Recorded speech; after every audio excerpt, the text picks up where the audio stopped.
Drink it in, man. Back, pressure card, gonna get hit, gonna go down, sack back outside the 50-yard line. Ziggy did it.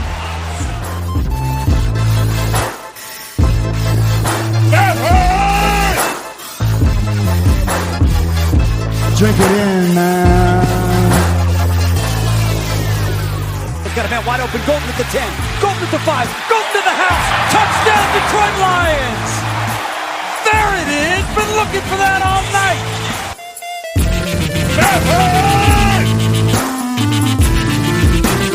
Cornbread. Touchdown, Detroit Lions.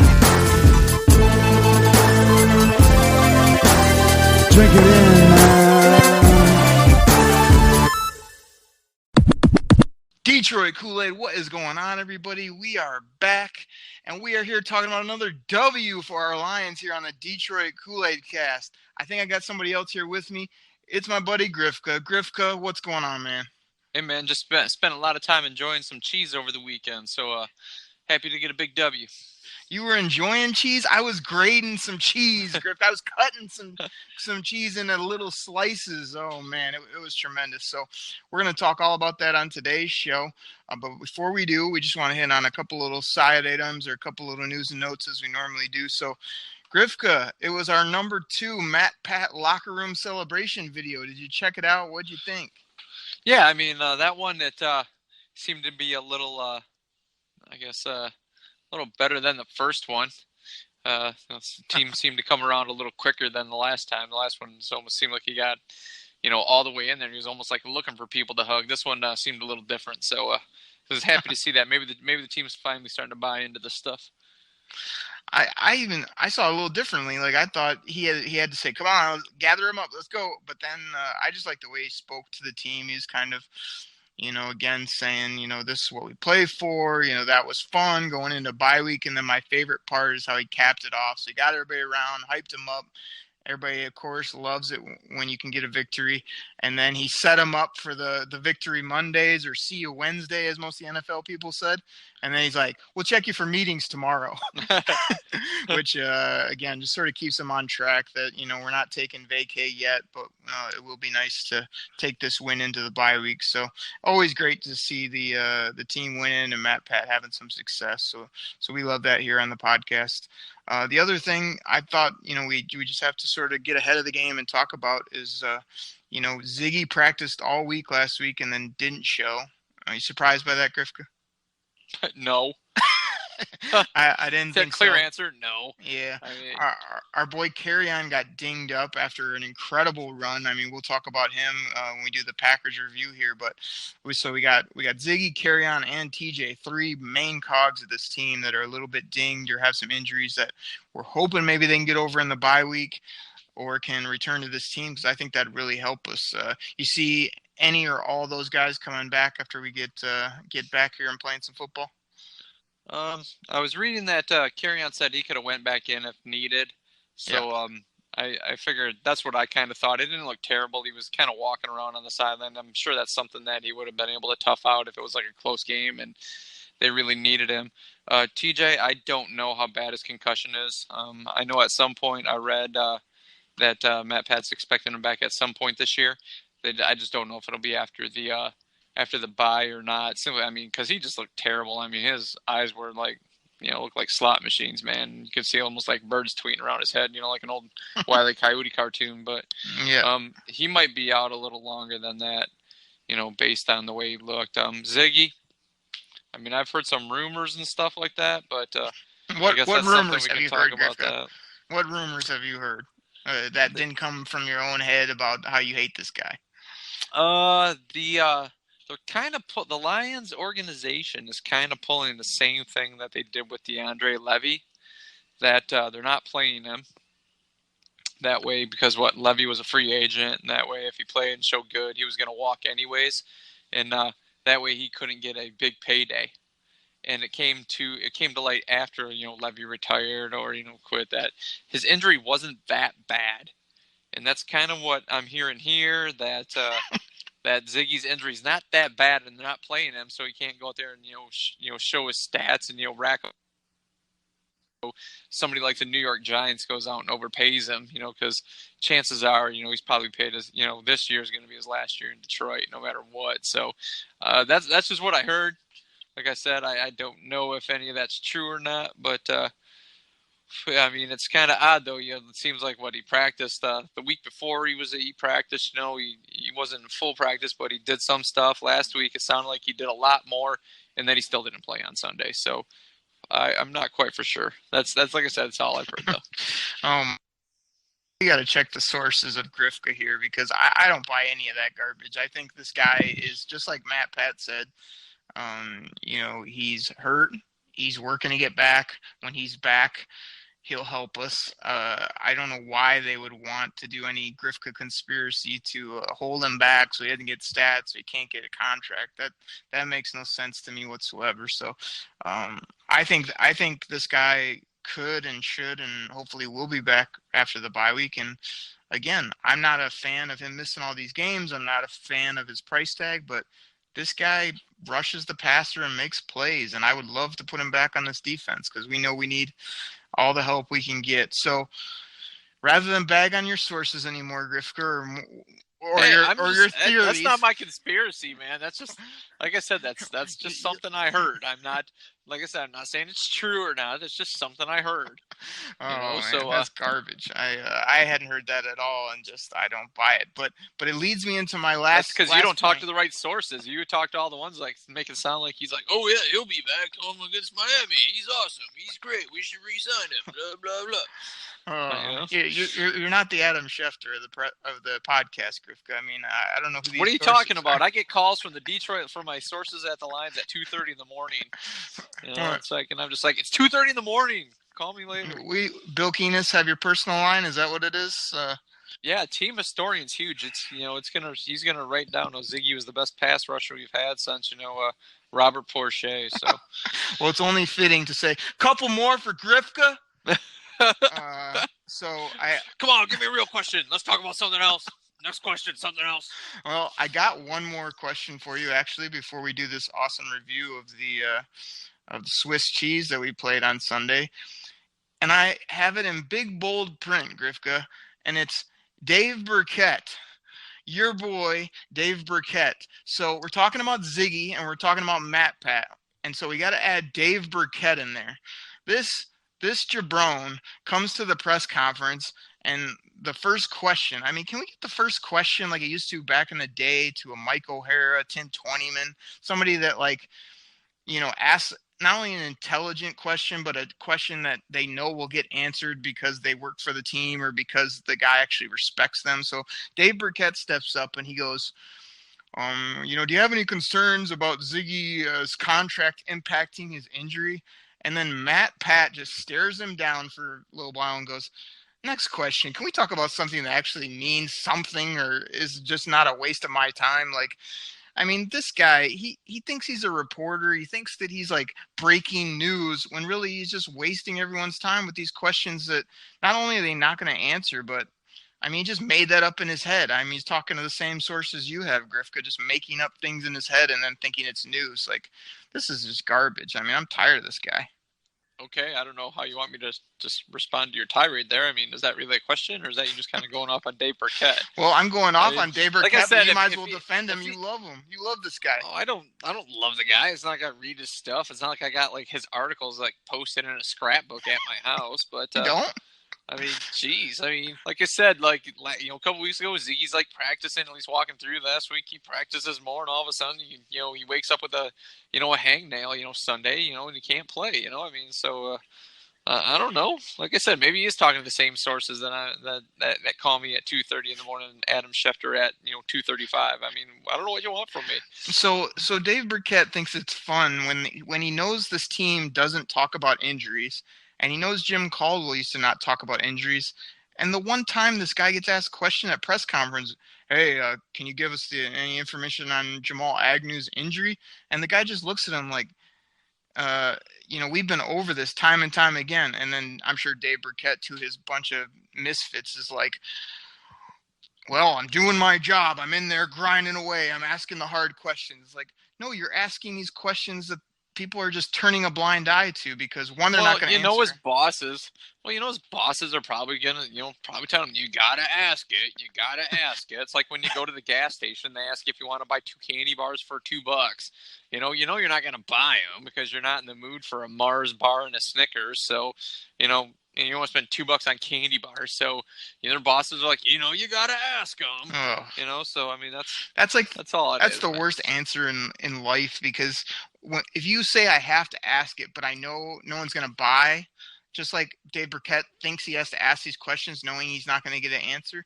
Like, what's the end result of both of those, Grifka? One is no sales, and the other one is no answer to your question. Like, they're both a waste of everything. Like, you gain nothing. Like, I'm not disagreeing with you. I'm not all about I'm not disagreeing doing things with to you. do them. This guy needs to stop, like, posting things he thinks are humorous on Twitter. He needs to stop just wasting everyone's time. Well, here's an idea. Stop following him on Twitter if you don't like what he's posted. Don't complain about it. And then he makes good. Gosh, he does stupid stuff on Twitter. I should unfollow him or whatever it's called.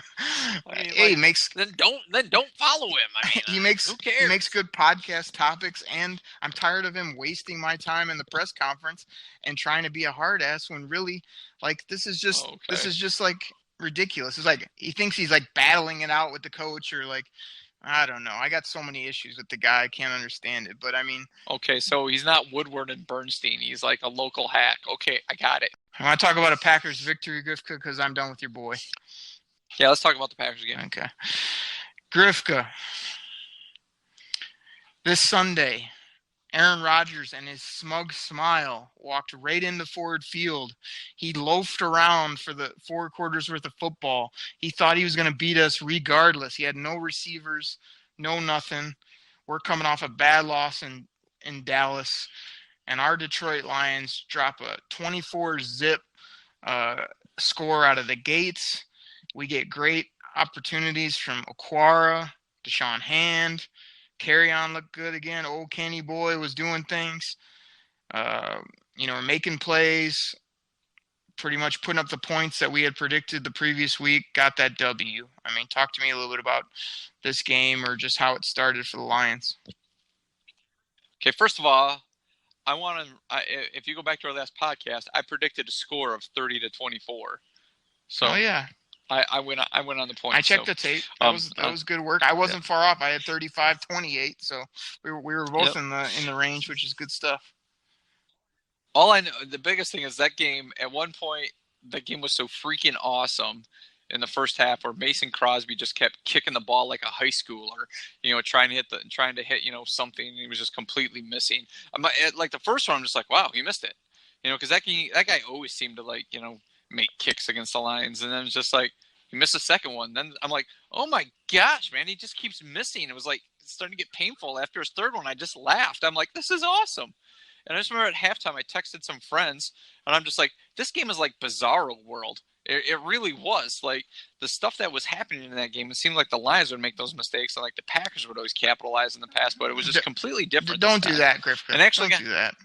What? Don't do the old. Hey, let me talk. Let me talk. I'm breaking in. And then you can go back and bust on me. I'm breaking in on that one because I don't want any of this stuff I have to hear Monday through Friday on Sports Talk Radio. Oh, they look like the Lions out there. Oh, that'll always happen to our Lions. Like, you that's loser mentality, Griff. Yeah, okay. Anyways, good one. Back to me commenting, but yeah, you're right. Yeah, loser mentality. Kenny Galladay's first touchdown being called back for something stupid that the Lions did. You're right. That was something like other teams would do. But okay. Anyway, so there was another thing like that first turnover that once again I got an argument with one of my other friends that saying that was like, you can never complain about the refs again.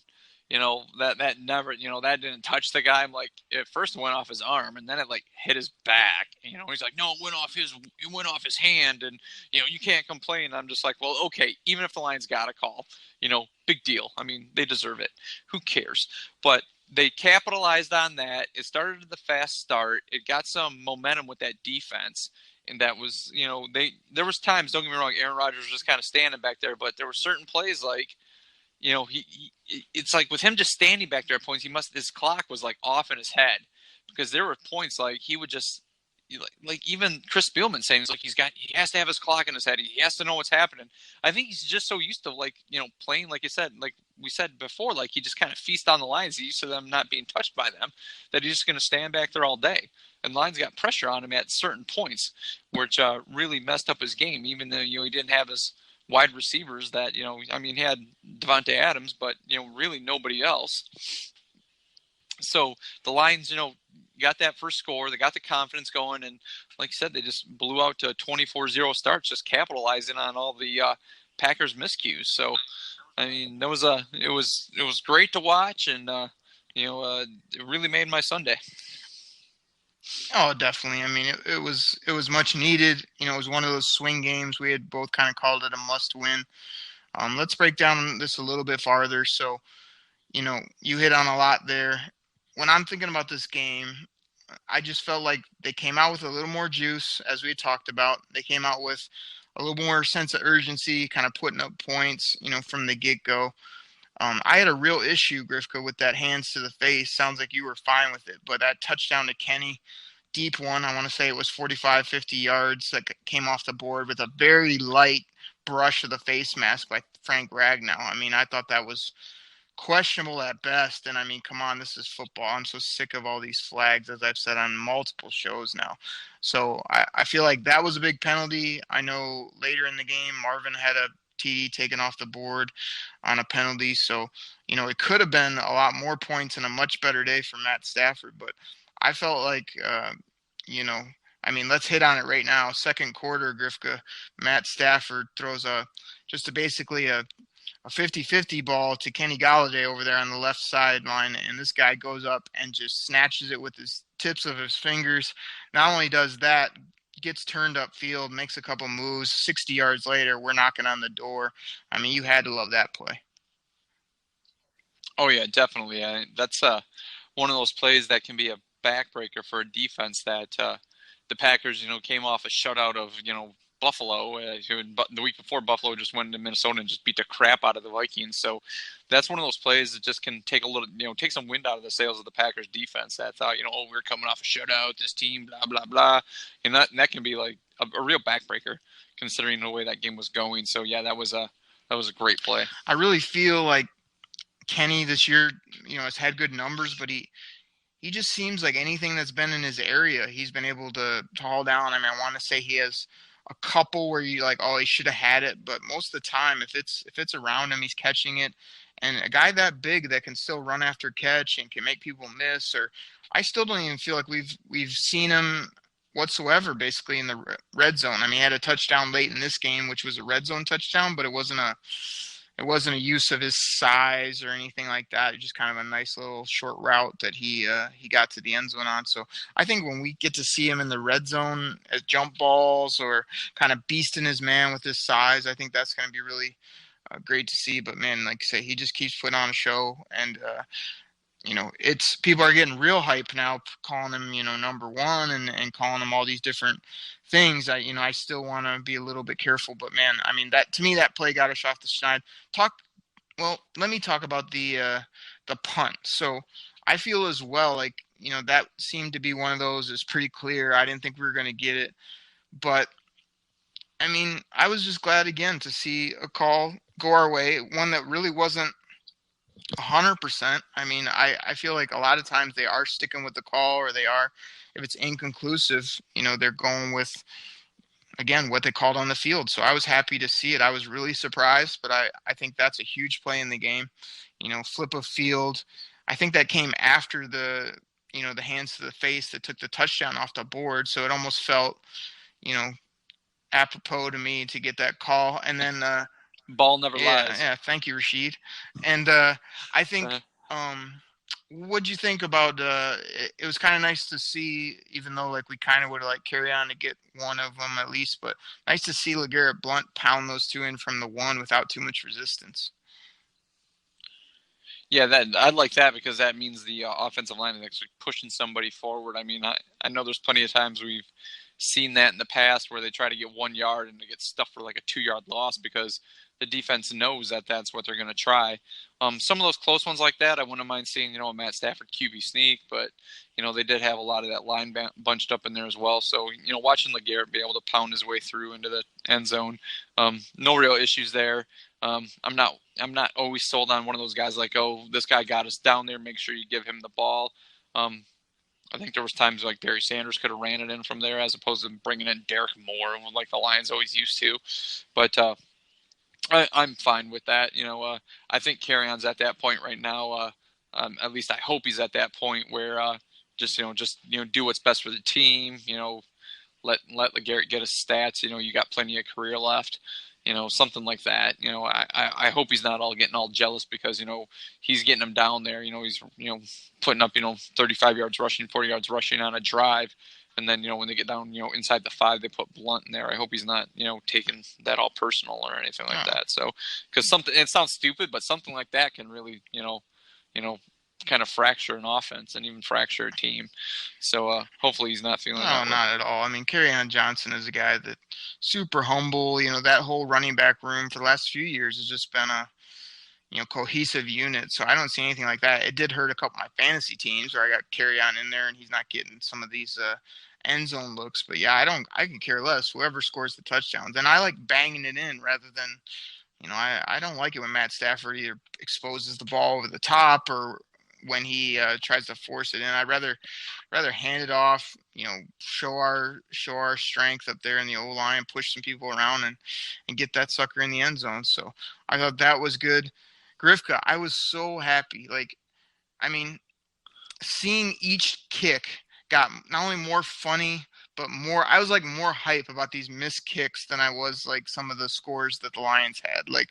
To me, I was just going nuts every time because it was almost okay, he's missed 3. You can't miss this next one, can he? And it was doo-doo, wide again. Uh-oh, missed it. Windy. It's windy in there. Oh, man, I was just loving the guy's changing his shoes out, doing all this garbage. So, that was a comedy of errors, but I absolutely loved it. Got better every time. Yeah.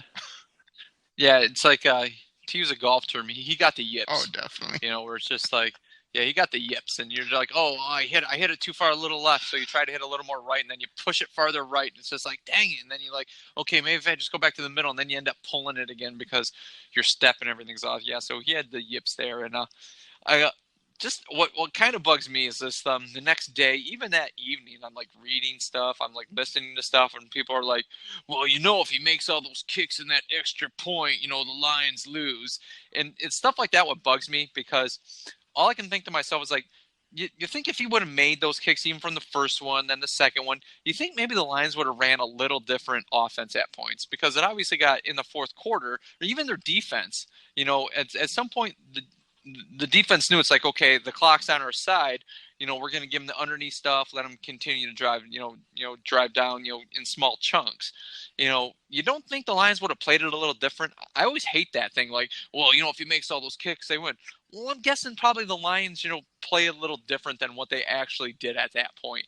They don't, continue, they open up, they continue to have the offense open a little bit. The defense plays a little tighter down the field as opposed to just letting them, march down. And then, when they get in the red zone is when they tighten up. But yeah, I always hate that when people do that. It's just oh, well, if they would have done this, they would have lost. Well, I'm thinking the other team I'm thinking the team that they were playing, would have done something a little different, so maybe it wouldn't have happened that way. Stafford was taking the shots downfield. I'm assuming they probably would have done that. I highly doubt if it's a 1-point game. It's okay, guys, let's get all conservative here. I highly doubt they would have done that. So, all the mixed kicks were great, but I hate when people do that. They're all well, if this would have happened, they would have done this. Well, how do you know they would have played it exactly the same? I highly doubt it. Yeah. So Grifka, that's just me touching on that. Do you have any mirrors anywhere close? I never do that. What are you talking about? You were the guy that only a week or two ago was saying if Taylor Decker doesn't jump off sides in the second quarter, that's what killed us. No, I'm saying little things add up. I mean, and that what's was the like difference? they had that in their own hands. What's the difference? Like the There's a big the difference. haters to it. out there are taking all these little things that added up to them not scoring that much and saying, "What if?" And you were saying, "Oh, No, you're talking the difference between a blowout and a close game. Those games are going to be played different. Be a blowout and a close game. I'm not talking where the Lions have it in their own hands and they shoot themselves in the foot. I'm not talking, stopping them on, some guy jumping off sides and being able to get the ball back. I'm talking, you're up, either 4 points or you're up 24 points.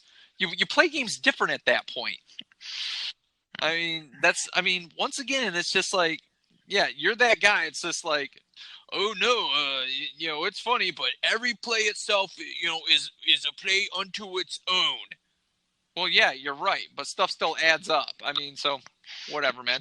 Keep going. Just like a bunch of missed field goals added up for them. But here's my point. Like, I could care less. To me, I'm going to agree with Grifka on this one. To me, all these missed field goals were like when me and you talked about how we could care less if your team's hurt. We don't care if none of your top receivers are there. We don't care if your knee hurts. We just trying to get a W. So I apologize for none of those missed field goals. I'm never the guy that will sit back and say, well, if you look at these, it would have beat us because, to me, again, nothing equals the other thing, and you can never do that if what ifs and buts. Whatever happened.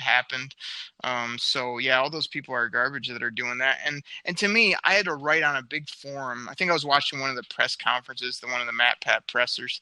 I just wrote in the forum, why do you guys sign on to watch the MAAAAAAAN presser just to dog the Lions and to be all negative? Like, oh, they were lucky to win against the Packers. Oh, they'll be 2-14 or whatever. It's like, just go away. I told him, I said, just go do something else with your lives if you're going to be that negative. I had to listen to 2 days of sports radio of people trying to come up with why the Lions should have lost to the Packers, why Aaron Rodgers almost beat us, why if all those field goals go in, we lose. Like, man, every time somebody starts down that path, man, I either got to find a universal mute button or I want to change the channel, because why be a fan of a team if you're just going to garbage on them when they win and play pretty well?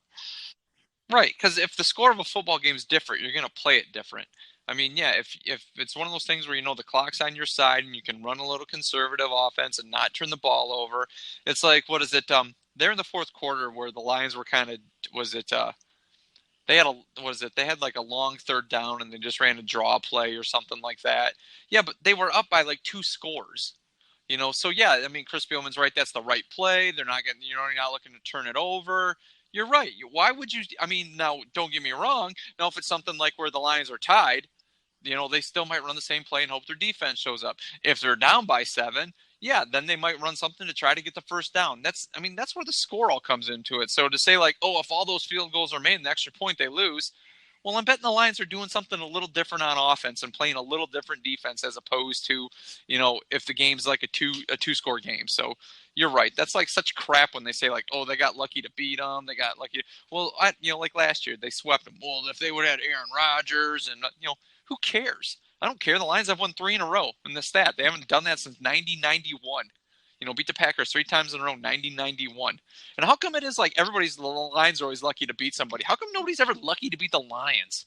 It's always like it's always that way.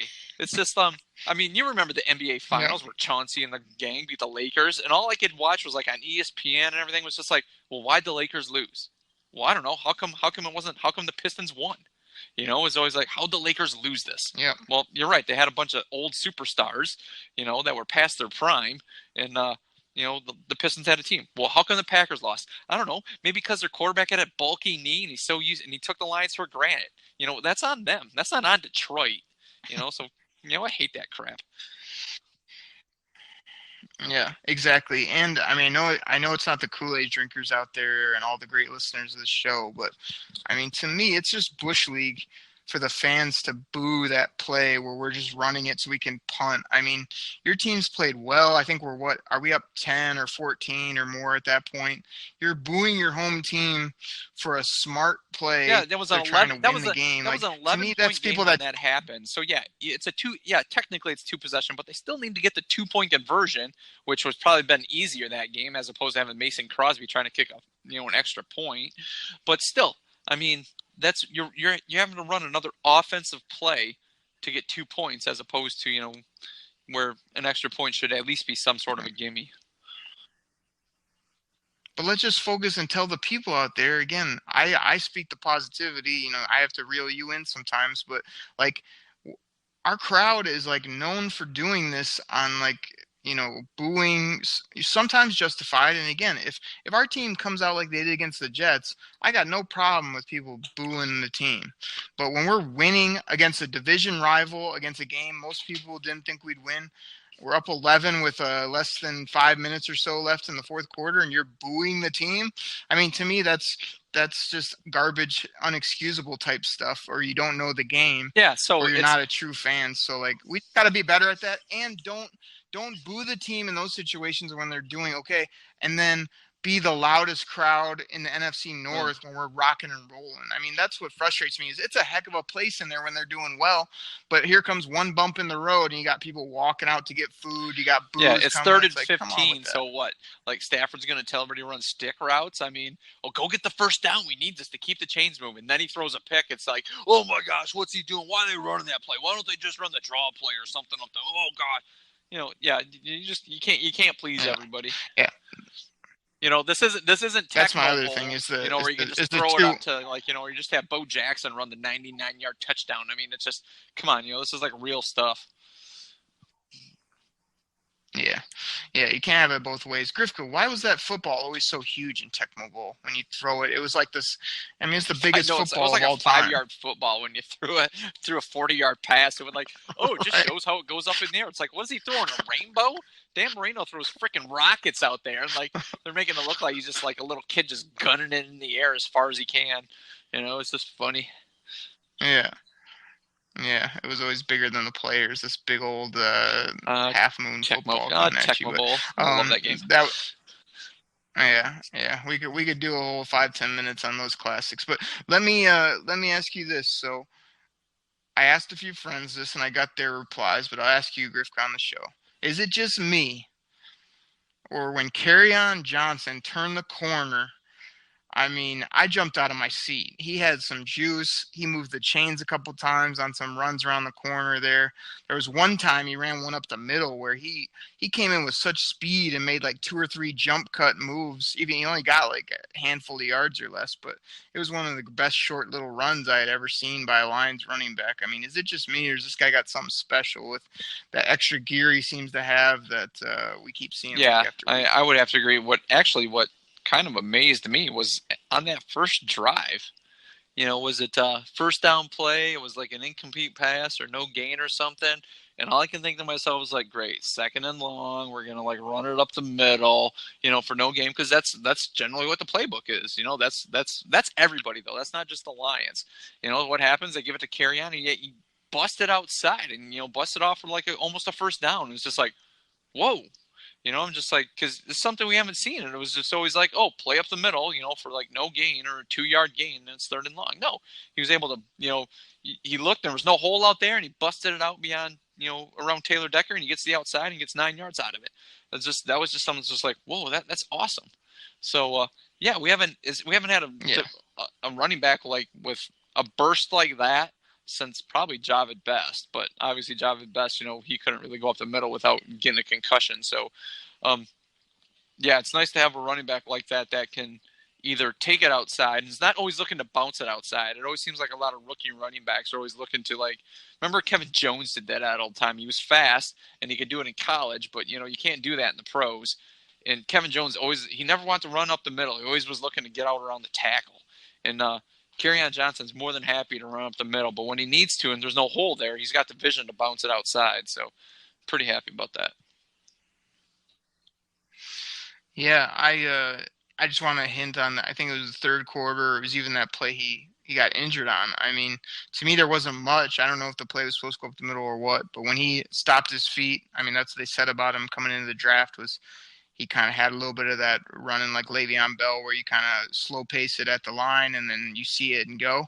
I mean, he saw a thing to the corner, and I mean, he outran a couple linebackers and didn't get like 2 or 3 yards. I mean, he got at least 8 to 12 on those runs that I remember, and I thought not only were those chain movers, I mean, a guy this young with his kind of size too and ability to catch the ball. I mean, to me, I just, like I said, I jumped out of my chair and I was like, wow, what a great way to move the sticks late in the game when we needed it. So I thought that was big. And Grifka, I mean, one other big thing I want to hit on with this game is I almost wrote you, but I didn't want to. I didn't want to break our streak, is when they came out in the second half. You knew Aaron Rodgers was going to get those garbage yards. I mean, you could have wrote it on paper. I remember last podcast saying there's no way you hold this guy under 20-plus points.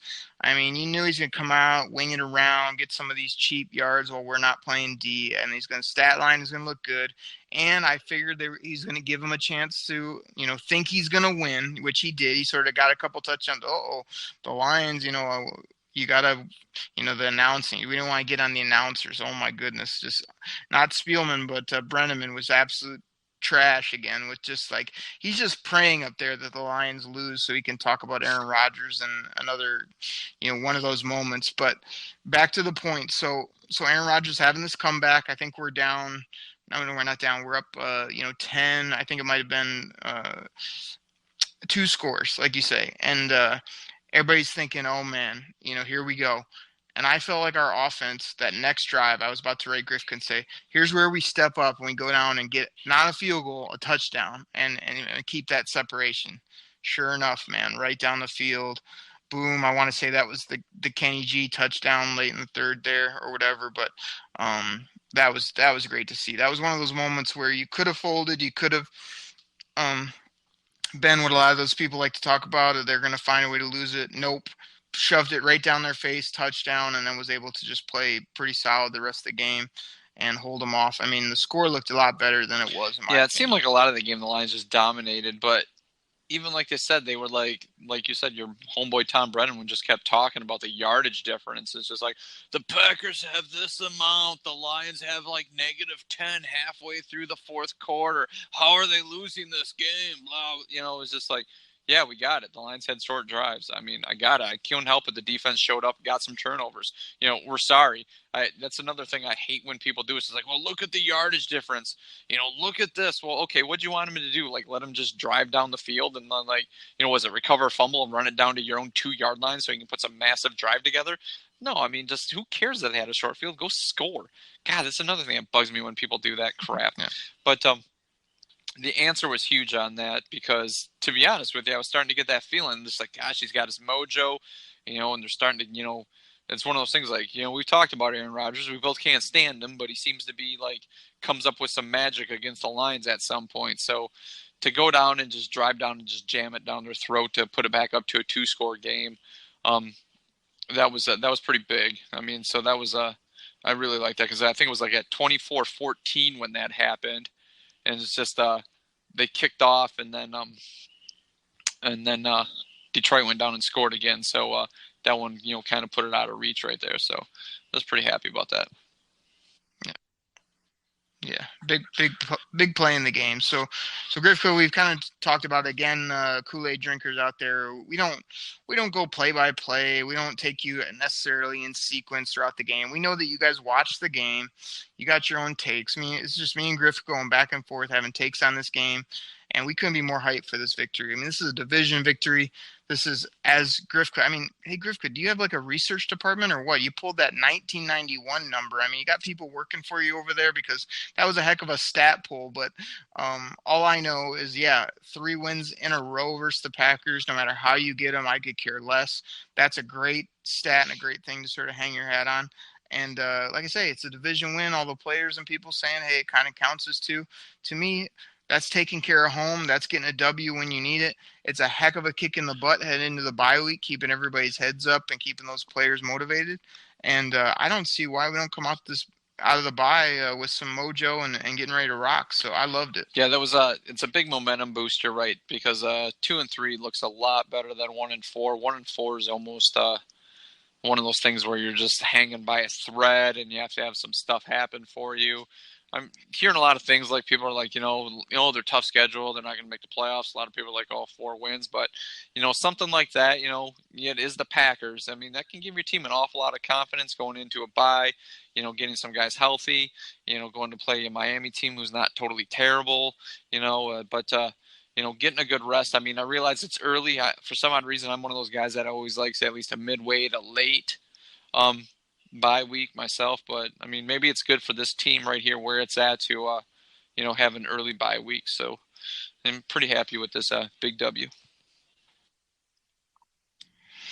Oh, man, it's huge. And again, they always say, let's just win the division. I mean, you beat the Packers, and then if you can come out of the bye, get a win, and then have that showdown with the Vikings, I mean, basically, it's all about winning your division games first and foremost. So, I mean, it's absolutely huge. So, again, great victory. I thought it was a solid performance by everybody, even like you said, even if stats wasn't a big thing, really had great plays on all different levels, from a lot of our young guys as well, which is always good to see. So we'll chalk that up, and Aaron Rodgers and your boy Mike McCarthy can go back and can cry about it and think about it, and we'll see them in Green Bay at the end of the year, and hopefully, like you say, we're ready to go for that one because hopefully it'll be a biggie. So, Grifka, with that being said, I want to hit on, we don't really have a bunch of questions that we'll get into today, but one thing I want to talk about is we had talked about the offense getting going, why they were sluggish, why they couldn't get going until the fourth quarter. I felt like this game, not only did we put up a nice point total in the first half, but I felt because of what you hear me preach about, turnovers, man. I felt like we were finding ways, however they came, turning the ball over in different ways. What do you think was the reason that we were able to put up, 24 in the first half, I believe? One, I mean, the Packers miscues, but two, I think that this team realized that Aaron Rodgers and the Packers can throw up points. I just threw up a whole bunch the week before against Buffalo. So I think the offense had to realize it's just like, we can't play this one conservative. The offense is going to have to come out and score like we had talked about. They were going to have to throw up some points because the defense wasn't going to win this one. Even though the defense, did get some sacks and, a couple turnovers. But that was something where they needed to come out hot. And I think the offense just, once again, maybe a little bit of their pride was, called into question. It's like, you guys, you're going to have to ride your back on this week to beat the Packers in that potent offense. So, this is what we have to do. And that's, maybe that's why. Maybe, like I said, the pride was called into it a little bit. Man, I agree with you there. I think to me, I mean, I just saw a little bit of a different team from, again, that energy perspective. I even saw Matt Stafford sort of gathering his guys up, being a little more outgoing both on the sideline and on the field. One play we didn't talk about sort of in the review, Grifka, and this is one of my top 10 Lions plays in the last little while that I can remember. How sweet was that Okwara sack where he's coming from the right defensive end? Aaron Rodgers thinks he's just going to cruise out to the right side and coast along and tell his guys where to go. And you see this beast that we picked up from the New York Giants. Nobody knew who he was. This guy's playing tons of snaps, making plays. He's just hunting down 12, and he just chops his arm off, ball out. I'm yelling, fumble, picking it up, short field, as you said, and putting it in the end zone. I mean, to me, that type of defense, that type of ball hawking turnover defense, and the offense being able to then turn that into production was another reason for both the fast start and for the points going up on the board. Yeah, that was a great sack, and love listening to Chris Spielman call a game, not because he just played for the Lions and he's one of my favorite Lions of all time, but that guy gives some really, really poignant talk as a color man, as opposed to some of the guys we've listened to. And like he said, it's just like Okwara came around and as he goes, instead of looking for the kill shot, he did the right thing. He grabbed his shoulder, put his hand on his shoulder so he couldn't move, and then did the chop to knock the ball out of his hand. And it's a great way to teach a sack. It seems like you don't get that a whole lot, especially you're like you said. It seems like a lot of guys are just looking to knock the quarterback out, and they're they're almost kind of expecting to get hit from the back, and maybe Aaron Rodgers was getting a little lackadaisical with it because, I'm just going to roll out. I've done this 1,000 times against Detroit, but somebody was there to, make the play, like, put his hand on his shoulder pad to hold him in place and then just do the karate chop to knock the ball out. So, that's Deshaun Hand did that, the same thing against Dallas the week before, and there was just nobody there to get the fumble. But I don't know who's teaching them that, but it's a great technique, and I know they do teach it because we've actually seen them do that in training camp before. But it just always seems like when somebody's coming from behind to do the sack, you're just looking for some guy to put his shoulder into the guy's small of his back and just break the guy in two, as opposed to knocking the ball out, and getting a strip sack. So that's a big play. Yeah. It was absolutely huge. And Deshaun Hand, again, we don't want to forget him on the show. This guy showed up large again. He had another strip. I mean, this was incredible, Griffa. Again, got me off my couch. Unbelievable play. A sack, strip, and a recovery all by the same person. It's by that rookie that I know I had some high thoughts on him. You had spoke well of him, and man, he's been producing. So when I'm talking about this fast start, I mean, most people think, well, why aren't you guys focusing on the offense? Well, to me, the defense getting these turnovers and being more aggressive, and as you just said, being smart, not just getting the tackle, not just being happy to knock the ball out, Deshaun Hand on that recovery, he saw that ball out quick and he got off his butt and got that thing. To me, that was a great play. I mean, not too many times do you see a guy sack, strip it, and get it, and you got to be on your P's and Q's and be hustling to do that. So I loved it. So defense and offense both have to start fast. Both have to be explosive, meaning the offense have some of those shot plays like we saw to Kenny. That was called back, and to others. And the defense, too, cannot just bend but don't break all day. They got to make sack fumbles. They got to pick the ball off, and they got to be aggressive. So I think that was a reason for the fast start on both sides of the ball. Grifka, can they keep this going moving forward? Yeah, I believe they can. That's a big confidence one right here. Now, was it 3 of the next – was it what was it, 3 of the next 5 or something right here? They have a stretch where the next round of games is on the road. So, and they have some stiff competition coming up here. So that's the hard part. Can they keep it up? I mean, we think that they beat the best 2 teams on their schedule so far.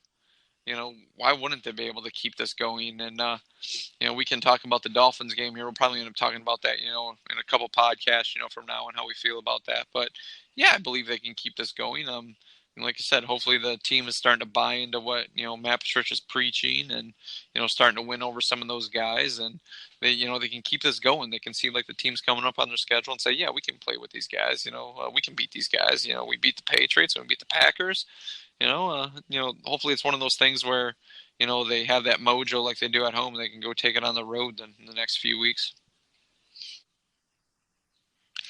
That's the thing. I mean, the 2 wins against who we beat is really more than just, one victory, both from a confidence level and just a looking forward standpoint. I mean, the people love it, Grifka. Our next podcast is coming Friday morning, first thing, usually drops on iTunes at 6 a.m. or so. We'll be talking about that Dolphins game, sort of giving our early thoughts, and then we'll get into it more because I kind of forgot it here. The boys do have a week off, and they be healing up and getting ready to go. But, yeah, Dolphins, Seahawks, Vikings, Bears and Panthers. I mean, come on, that's a stretch where you can make some hay if you stay healthy and if you got that juice that they need. So I love it. The only other thing I wanted to talk about here, Grifka, before we shut it down is I felt like this was one of those games where Stafford played well. The numbers didn't look that good, but he made throws. He had a couple biggies called back that would have made his numbers. And to me, it's all about the W. I mean, if you feel like for years we've seen 400 yards that didn't mean anything. We've seen comebacks that fell short or worked. I don't care if he throws for 200 or 350, and as long as we win. I mean, hand the ball off, make smart plays, lead your team. I mean, yeah, I love it when he's making plays all over the field, but I didn't care when I saw his stat line. I said, hey, he didn't really do much, and we still put up 31 on the Packers, and we still came away with a great W. I mean, what if he does show out? So I think you got to hang your hat a little bit on that he didn't blow up with numbers and it wasn't all on our quarterback, and we still got the job done. Yeah, that's the way I look at it as well. I mean, I think it means something for them to have more of a running game where Stafford doesn't have to do everything. Like you said, part of it was, the short field. Some of it was having the touchdowns called back. I think one of them was what Marvin Jones had one in the end zone, but it would have been kind of like one of those miraculous catches. And he ended up, dropping the ball. But still, having a run game to at least put, take some pressure off Stafford, is huge. So him not having to have, like you said, throw up 400 yards, 5 touchdowns every game, it's nice where he can just turn around, hand the ball off to, Carry On or LeGarrette Blount, and have them guys get some tough yards for the team. Yeah. Yep. So love the energy, love the mojo, love both sides of the ball being more aggressive, and it just felt like a better football game. I mean, this was one, I didn't want to hear any friends or anybody saying anything negative, because I felt like this was a game. I never felt like Aaron Rodgers was going to do some miraculous comeback. I didn't feel like the Lions were going to totally fall short. It was nice to see them not coming back, holding a lead, taking a lead early, all the things we talk about. So, again, I love this game from top to bottom. I love the victory. I mean, there's nothing but Kool-Aid being drank over here, and going in the bye week, it feels good. Let's heal up a little bit. And, man, I would absolutely love it if they came out of the gate smoking after the bye week down in Miami and then went on a little bit of a run, totally turned this around so I could then hear all the haters, see what they got to say then. So that's what I'm hoping for. Grifka, again, we're taking a bye week on our questions here. We usually finish that out, and I don't have too much else to say, man. Great W, shredded some cheese, some Swiss, some Gargonzola, some goat cheese, and good old 12 can take that loss and shove it. So there's nothing better than seeing that smug guy on the other side there have to take a big loss. Yeah, I agree with you. I'm glad they were able to wipe that smug look off his face, at least for 1 week. Yeah. So everybody out there, thank you for listening. At this time, we always tell you to please subscribe on iTunes, leave us a review, hit us up on that email, det_Koolaid at gmail.com.